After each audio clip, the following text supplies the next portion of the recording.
Depuis la prise du pouvoir au Mali du colonel Assimi Goïta en août 2020, le Mali est progressivement entré dans un quasi-divorce avec la France, avec qui il a rompu aujourd'hui toute coopération dans quelque domaine que ce soit. Même si cela ne lui a pas été signifié, l'ambassadeur français est pratiquement persona non grata dans le pays. En réalité, le divorce ne concerne pas que la France. Après qu'il lui a été refusé de prolonger la transition de 5 années supplémentaires, et suite aux sanctions qui ont suivi, le Mali est également en état de divorce avec ses partenaires de l'UEMOA qu'il accuse d'être des pions de la France. Aujourd'hui, devant les Nations Unies, le Mali accuse la France d'apporter un soutien aux djihadistes. C'est dire l'état de dégradation des relations entre les deux pays. Pourtant, un détail dérange. Le Mali continue d'utiliser le franc CFA, une monnaie toujours garantie par le Trésor public français. Cette garantie est un bouclier.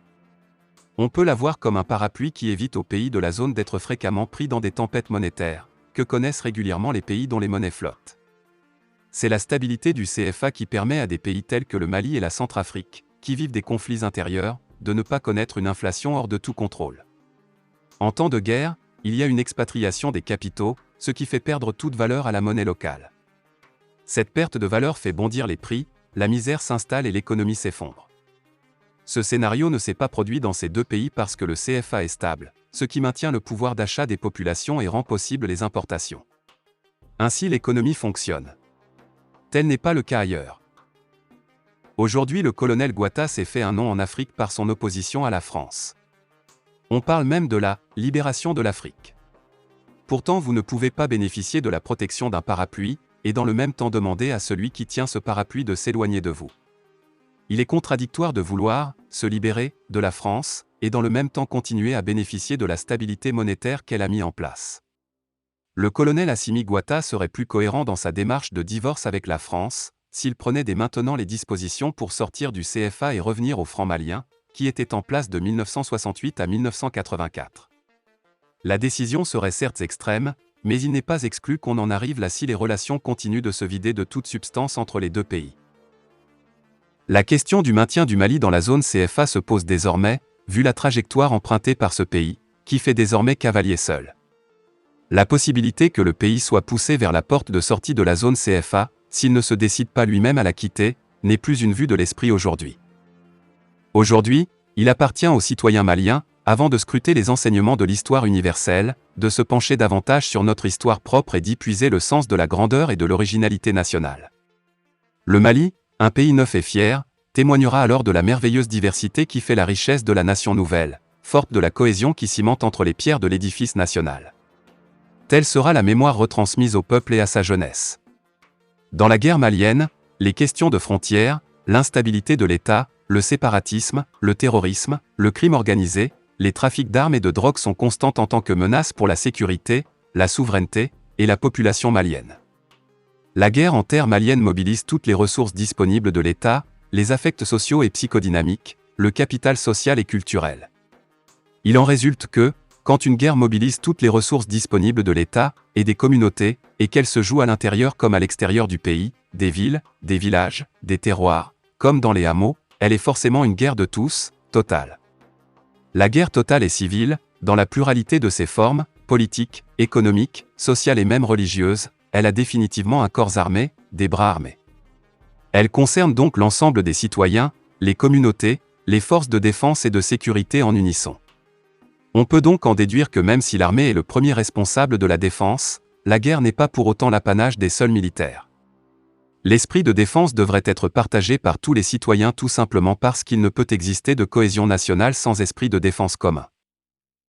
En réalité, critiquer, analyser et désobéir sont souvent si proches dans l'esprit des citoyens peu conscients des responsabilités qu'incombent à l'État et aux populations civiles, qu'une véritable autonomie dans l'innovation de l'école de pensée militaire semble nécessaire à l'heure où l'usage de la force ne produit plus systématiquement les effets attendus. À des questions de frontières ou de séparatisme, aux passions religieuses, qui dégénèrent en conflits ouverts sur le territoire, à l'instabilité de l'État, au séparatisme, au terrorisme, au crime organisé, au trafic d'armes, et finalement au trafic de drogue, que doit répondre une nation qui reconnaît en cela autant de menaces pour sa sécurité, sa souveraineté, sa population? Une militarisation accrue de nos moyens de défense est fort salutaire car la guerre a besoin de muscles et d'intelligence pour sécuriser le droit de vivre et protéger la dignité humaine. Aussi, Est-il nécessaire pour bâtir une nation résiliente et moins fragile au sortir de cette crise plurielle d'impliquer les citoyens que l'armée est censée défendre, les responsabiliser, les protéger, les tenir coupables quand il le faut suivant nos légitimes convictions et dans le respect de leur dignité et le droit constitutionnel. Des intérêts supérieurs de la nation. L'armée reste le bras armé du politique, au service de la défense des intérêts supérieurs de la nation. C'est pourquoi tout en gardant secret les capacités, les stratégies et les tactiques militaires des opérations en cours ou même des concepts d'opération, nos institutions de défense et de sécurité peuvent aussi s'atteler à la transmission de l'esprit de défense à la population. Il s'agit en plus de la communication des victoires régulières sur l'ennemi de rappeler constamment à la population les raisons de la guerre aux moyens de tractation adéquats dont la sensibilisation et le renforcement de capacités de la population civile sur le minimum utile à cerner dans l'art de la guerre. Il s'agit de tenir l'attitude citoyenne en veille pour la défense et la sécurité nationale. Savoir ce qu'il faut défendre, notre histoire, notre culture, notre peuple et traduire le tout dans le vécu quotidien. Il s'agit en d'autres termes de défendre ce pourquoi nos pères et nos grands-pères se sont battus, notamment le bien-être et la sécurité de la patrie et comprendre que pour les héritiers de ces braves hommes, seul le dévouement à la patrie est la valeur principale, un soutien fiable pour l'indépendance. Le militaire n'est pas qu'un squelette rude et sans âme. La guerre n'est pas que atrocité et violence, elle est aussi ruse et intelligence. Le militaire n'est pas qu'un squelette rude et sans âme. Il aspire lui aussi à la paix et au bien-être avec un esprit de sacrifice professionnalisé. Il s'agit finalement pour nous de ne jamais abandonner l'amour de la patrie, la foi et les valeurs traditionnelles, les coutumes de nos ancêtres, le respect de tous les peuples et de toutes les cultures comme le dirait le plus puissant chef de guerre des temps modernes. De la hiérarchie des sentiments humains. Dans la hiérarchie des sentiments humains, le sentiment national est des plus hauts, des plus magnifiés. La mort pour la patrie coïncide avec la durée d'une nouvelle vie, le temps d'une nation, le temps d'un peuple, le temps d'une éternité, le temps d'un vivant, des vivants. Quand l'ennemi enjolive sa joie pour le sang de notre guerrier, nous enjolivons notre foi, nous célébrons une nouvelle muraille pour notre patrie, pour notre peuple libre et triomphant. Exaltés sont la vie de nos soldats pour l'éternité, la mort ne les attendra point, ils vivent en nous et leur vie est retransmise de génération en génération. Ils constituent notre terre nourricière, l'air que nous respirons, ils sont notre forteresse. Jamais guerre, jamais engagement politique, n'a fécondé de plus grand avenir. Le devoir de mémoire est la transmission des valeurs. Il faut consacrer de façon systématique la transmission des valeurs dans le cadre du devoir de mémoire qui permettrait d'aboutir à un esprit de défense commun. Nous avons pu constater qu'à ce tournant brusque de l'histoire les partis avancés eux-mêmes ne pouvaient, pendant un temps plus ou moins long, se faire à la nouvelle situation.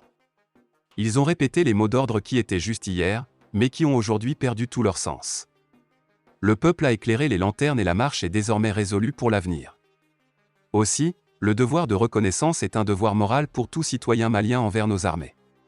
C'est pourquoi tous ensemble nous devons célébrer la vaillance de nos soldats pour les exploits marquant leur valeur, venger leur mort parce qu'ils incarnent nos vœux de liberté, de fierté. Soldats du Mali, le soleil de l'indépendance du peuple qui vous doit son bonheur, son honneur, sa dignité et son destin prospère, éclairera votre immortalité. Puisse l'Éternel des armées accompagne nos braves hommes sur les champs de bataille, puisse le Tout-Puissant garde leur famille restée derrière eux. Fin de la vidéo, merci pour votre attention.